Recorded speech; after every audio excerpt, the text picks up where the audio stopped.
Think Like a Freak, book by Stephen D. Levitt, Stephen J. Dubner.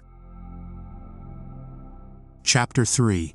What does it really mean to think outside the box by now? This term has come up quite a lot in this book, so it only seems fitting that we should take a moment and explore what it really means. For the sake of simplicity, we'll define the box as convention, or any school of thought that involves blindly following the crowd. Therefore, thinking inside the box is what happens when you embrace a certain ideology, because that's the way we've always done things, or that's what normal people do. Both of these arguments are bandied about anytime anyone tries to challenge the status quo, and in far too many cases, they succeed in ensnaring creative minds who want to shake things up. But that's exactly why it's vital to think outside the box. So, what does that really mean in practice? Well, as we've seen through the previous chapters, thinking outside the box typically means rejecting conventional arguments in favor of thinking critically and forming your own opinions. But it also means, literally, approaching problems in a different way.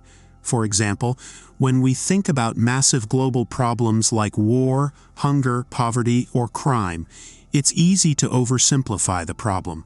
It's easy to say something like, wars are started because of prejudice, or there's too much violence in the world.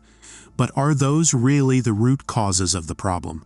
If you applied critical thinking to your problem-solving exercises, you might find that thinking outside the box can help you arrive at a more holistic solution.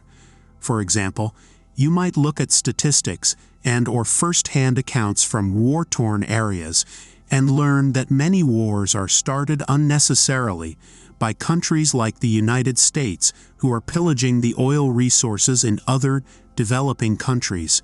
Similarly, some wars are started because of greed or pride, or because a disenfranchised community has launched a desperate power grab in the hopes of reclaiming the resources they need.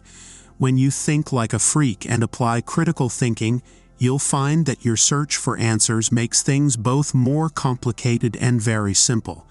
That's because unpacking a big problem will always reveal the additional problems that created it. But the good news is that once you have those answers, you can begin working on a truly helpful solution.